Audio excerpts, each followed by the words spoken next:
Selamat malam sahabat GPIB, kita berjumpa lagi dengan program Night Call GPIB bersama saya Pendeta Menita Wungo Damping, Ketua Majelis Jemaat GPIB Bukit Moria, Jakarta. Sebelum kita masuk dalam pembacaan dan renungan di malam hari ini, kita berdoa. Bapa di dalam surga, bimbing kami dalam membaca dan merenungkan kebenaran firman-Mu.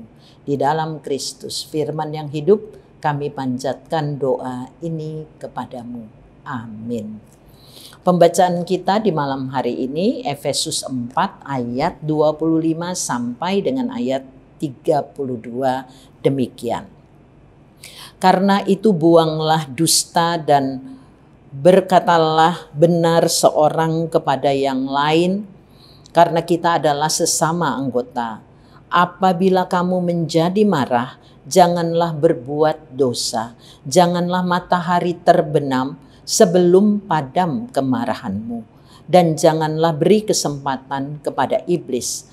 Orang yang mencuri, janganlah ia mencuri lagi. Tetapi baiklah ia bekerja keras dan melakukan pekerjaan yang baik dengan tangannya sendiri, supaya ia dapat membagikan sesuatu kepada orang yang berkekurangan. Janganlah perkataan kotor keluar dari mulutmu, tetapi pakailah perkataan yang baik untuk membangun di mana perlu, supaya mereka yang mendengar beroleh anugerah. Janganlah mendukakan Roh Kudus Allah yang telah mematraikan kamu menjelang hari penebusan. Segala kepahitan, kegeraman, kemarahan, kegaduhan, dan fitnah hendaklah dibuang dari antara kamu. Demikian pula segala kejahatan. Tetapi hendaklah kamu ramah seorang terhadap yang lain, penuh kasih mesra dan saling mengampuni, sebagaimana Allah di dalam Kristus telah mengampuni kamu. Demikianlah pembacaan Alkitab. Dan tema di malam hari ini, siapa yang menjadi teladan mengampuni? Sahabat GPIB yang terkasih, kita bersyukur bahwa kita telah menjalani segala aktivitas dari pagi hingga pada saat ini. Dan sebelum kita menikmati peraduan istirahat kita di malam ini, kita akan merenungkan firman Tuhan yang sudah kita baca tadi, Efesus 4 ayat 25 sampai 32, dan khususnya tentang hal mengampuni. Tindakan mengampuni bukan hal yang mudah untuk dilakukan semua orang, termasuk orang percaya atau orang Kristen. Di saat saya baru menjadi pendeta dan melayani di suatu jemaat, saya pernah melayani seorang bapak dan ibu yang sudah bermusuhan sekian lamanya, sekalipun mereka sering berjumpa dalam berbagai kegiatan di jemaat karena mereka berdomisili di satu sektor pelayanan. Ketika bertemu tidak pernah bertegur sapa, apalagi mereka bercakap-cakap satu dengan yang lain. Kemudian saya berinisiasi untuk mendamaikan karena sang ibu itu ingin sekali berdamai. Dan ada kesempatan saya mendekati sang bapak dan mengatakan niat baik dari sang ibu tadi. Dan saya sangat terkejut mendengar jawaban dari sang bapak mengatakan, saya tidak bersedia berdamai dan sampai bertemu saja di kuburan. Maksudnya sampai mati dia tidak mau berdamai karena dia tidak bersedia mengampuni. Wow, luar biasa. Sekian lama dia bisa menyimpan kemarahan, kebencian, dendam yang berkepanjangan dan dia tidak pernah merasa lelah. Apa sesungguhnya yang terjadi ketika beliau beribadah, baca Alkitab, berdoa, tahu firman Tuhan, tetapi hatinya keras untuk memilih jadi pendendam dan penyimpan kesalahan orang lain, bahkan terus memelihara permusuhan. Sahabat GPIB yang terkasih, kita mau belajar dari bacaan kita di malam ini.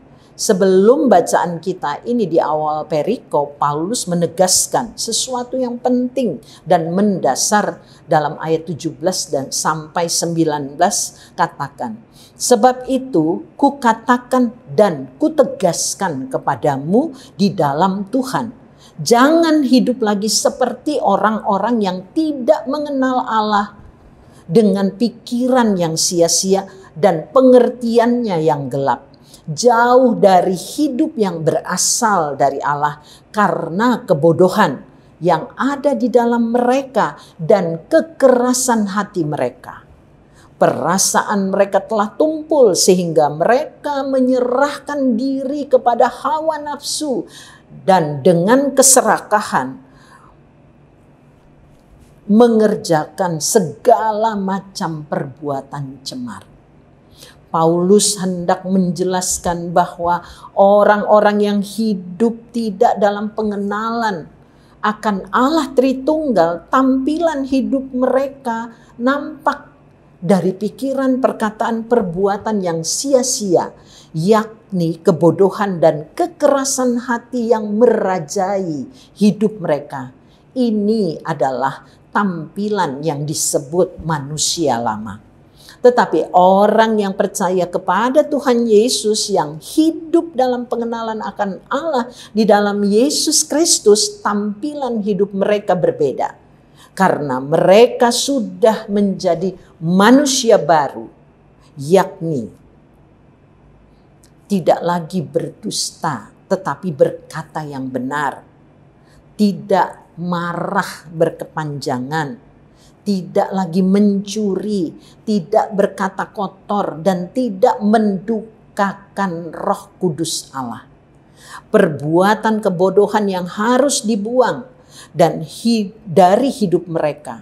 Segala kepahitan, kegeraman, kemarahan, kegaduhan, fitnah, dan segala kejahatan, semua perbuatan itu harus dibuang.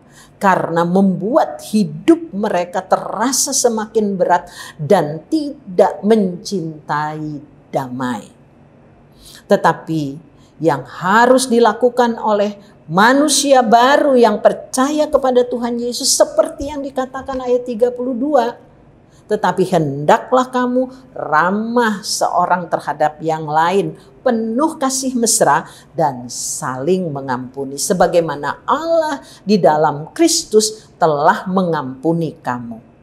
Artinya, saudaraku, dalam relasi dengan sesama kita harus ramah, penuh kasih mesra, serta saling mengampuni ketika terjadi kesalahan, baik yang dilakukan oleh sesama atau oleh diri kita sendiri. Sekali lagi kita tahu bahwa kita harus saling mengampuni.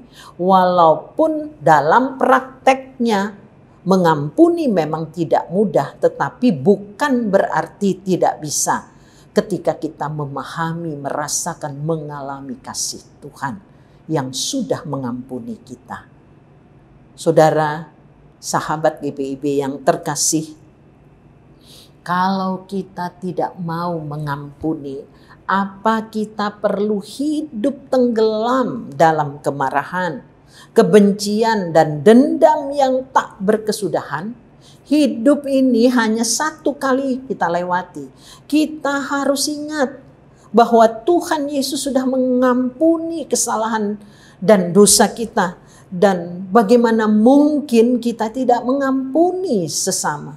Yesus sudah memberikan contoh konkret hidup di dalam kasih dan pengampunan. Saya yakin kita semua paham dan mengerti apa yang Tuhan Yesus sudah lakukan buat kita dengan memberikan pengampunan. Bahkan kita hafal apa yang dikatakan oleh Rasul Paulus di dalam Efesus 4 ayat 26 tadi. Janganlah matahari terbenam sebelum padam kemarahanmu. Artinya, segeralah selesaikan masalah kita dengan orang lain supaya kemarahan kita tidak berkepanjangan. Dengan cara saling mengampuni. Ketika orang lain yang bersalah, kita yang memberikan pengampunan dengan memaafkan kesalahannya. Dan sebaliknya, ketika kita yang bersalah, kiranya orang lain juga memberikan pengampunan dengan memaafkan kesalahan kita. Itulah saling mengampuni. Bila hal itu tidak terjadi, kita sama-sama menambah beban hidup kita dan tidak ada damai di hati. Seorang yang cukup terkenal bernama Nelson Mandela mengatakan saat beliau bebas dari penjara, saat saya berjalan keluar pintu gerbang yang akan menuju kebebasan saya tahu jika saya tidak meninggalkan kepahitan, kemarahan, kebencian saya akan tetap berada di penjara. Sahabat GPIB yang terkasih, Nelson Mandela harus melepaskan kepahitan, kemarahan, kebencian saat ia keluar dari penjara. Supaya kebebasan yang dia dapatkan penuh dalam hidupnya. Dia benar-benar bebas dari penjara dan dia benar-benar bebas dari semua beban perasaan, kepahitan, kemarahan, kebencian, dendam dalam dirinya. Demikian juga seorang Martin Luther King Jr. mengatakan bahwa memaafkan atau mengampuni bukan tindakan sesekali. Itu adalah sikap yang konstan. Perkataan Martin Luther King Jr. ini mengingatkan kita juga dengan perkataan Tuhan Yesus tentang hal mengampuni di dalam Matius 18 ayat 22. Yesus berkata kepadanya, "Bukan, aku berkata kepadamu bukan sampai 7 kali, melainkan 70 kali 7 mengampuni." Bahwa memberikan pengampunan bukan hanya sesekali, tetapi benar-benar kita hidup dalam pengampunan Tuhan Yesus yang dihayati dalam relasi kita dengan sesama. Apa yang dikatakan Tuhan Yesus ini sangat penting untuk dicamkan, mengingatkan kita bahwa Tuhan Yesus bukan hanya memerintahkan kita untuk mengampuni sesama kita atau juga mengampuni diri kita sendiri, tetapi Dia sudah lebih dulu mengampuni kesalahan dan dosa kita melalui kematiannya di kayu salib, supaya kita semua beroleh keselamatan dan hidup yang kekal.